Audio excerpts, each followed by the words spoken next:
Hello, public speakers. Okay, Chapter 19 talk. We are talking about guidelines for online speaking. 3 simple learning objectives. Number 1 is to recognize the nature of online speaking. Number 2, recognize guidelines for online speaking. Let's give you some strategies. And then thirdly, identify nonverbal adaptations necessary. Okay, so how do we adapt our gestures and our movement when we're in an online world instead of face-to-face? All right, so let's do it. First objective, let's consider the online environment versus face-to-face. There's a different relationship.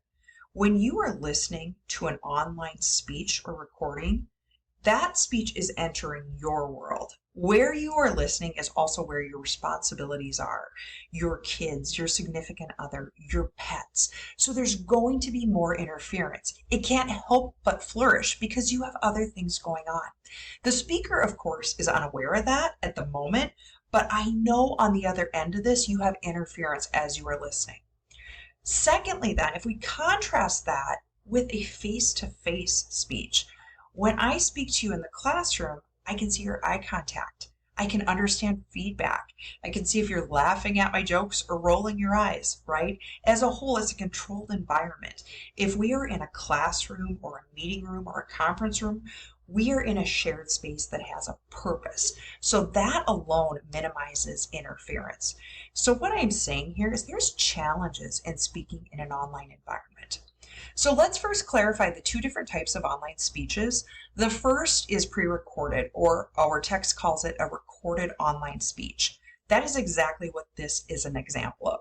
If I screw up, I can delete, take another cut, right? Whereas a real-time online speech would be if we met remotely via Zoom or Teams. So you are listening in real time as the speech is delivered. Okay, so let's talk about guidelines for online speaking. First, we need to think about controlling our visual environment, okay? Now notice this snapshot from a news clip. There's a lot of things in this environment that are not under control. Specifically, we're going to talk setting, lighting, framing, eye contact, and personal appearance. Okay, first one, setting. All right, so let me just go straight to video for a second here so you can see my setting. This is where I teach my online classes, where I conduct live trainings for organizations. I aim for a very clean, simple environment. You'll notice my favorite teal color wall back there, some artwork, a lamp. I think I have one little elephant on my bureau there. But the goal is that it is professional, but not distracting. It's interesting to look at, but it isn't like, what is going on back there? Right? So we need to think about our setting, specifically that it looks professional, that it's quiet, right? And no distractions. Now, when I'm recording a lecture like this, I will lock my door, but that doesn't guarantee a child is not going to be banging, mom, mom, mom, on the other side.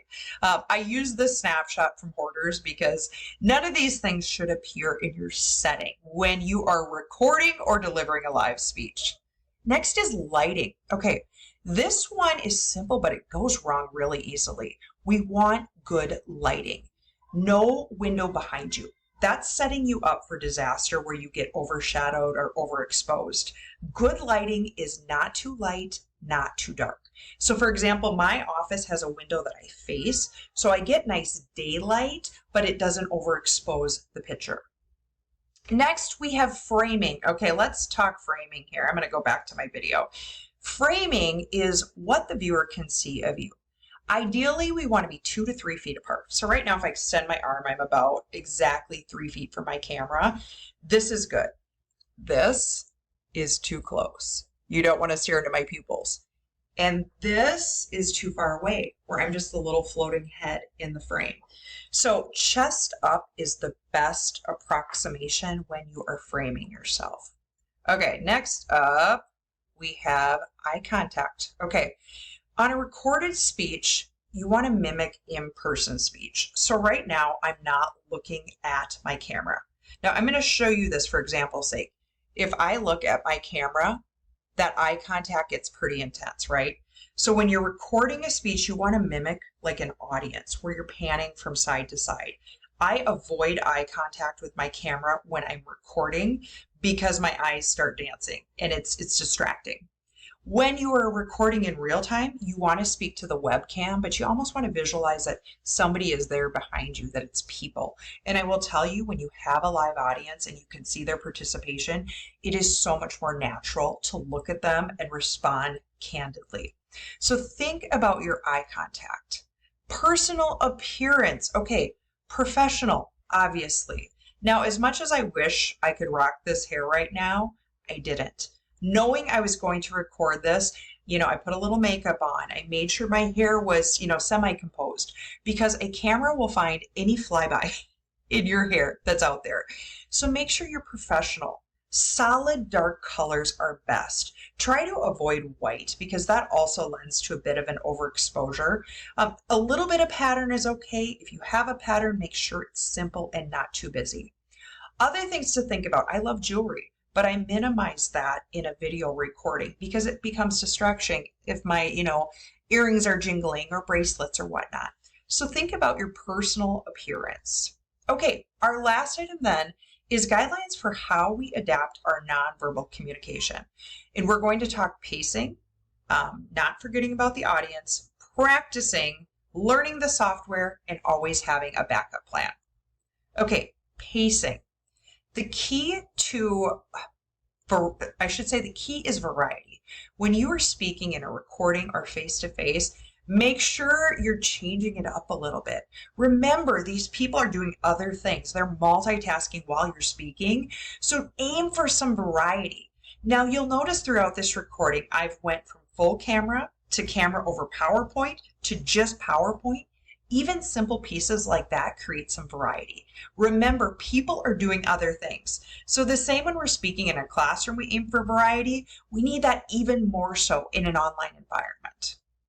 The audience, dare we not forget about them. Remember, as much as this is pre-recorded and your audience knows this, they have to feel like there's something in it for them that they gain by watching. So you want to aim for meaningful communication.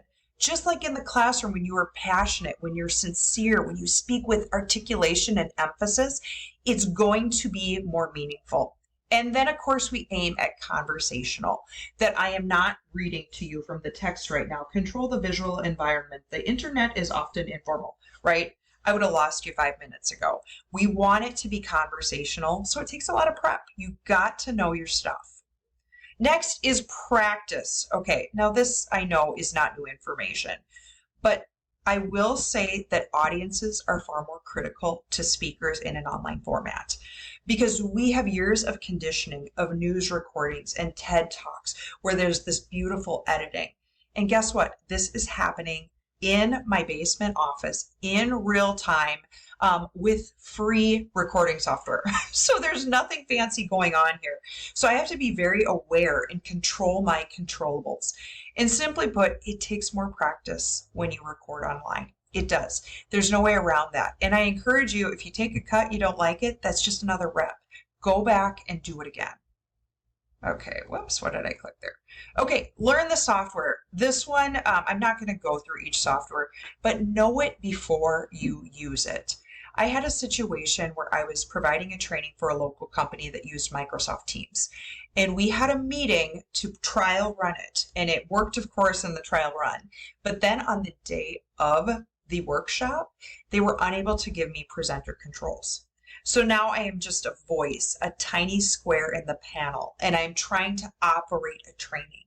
And I will tell you, that was staggering. I felt like I was lacking credibility and professionalism while the technology was out of my control because I didn't have control of it. So practice with it, know how to use it.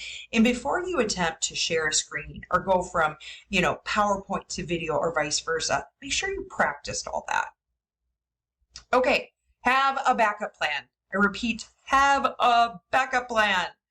So as you know, what can go wrong will go wrong in the world of online presenting. Things you can do by way of backup plan. Provide an outline, a handout. When I do remote trainings, I always make sure that there's a learner's guide, a way to take notes. It's almost an outline, but then they can fill it in with personal information. Maybe you share your slide deck. So if we lose internet connection right now, we could do an audio call and you could look at my slides. Simple things like that. Have a plan in place. If nothing else, pre-record. If you lose internet connection and you drop 15 people on a call, have a pre-recording to push out and send. I don't know exactly what your backup plan might be, but make sure you've thought about that before you go live. Okay, folks, that is chapter 19. We just talked about the nature of online speaking. That was our first objective. Our second was guidelines for online speaking. And then third was identifying the nonverbal adaptations necessary in speaking online. Thank you.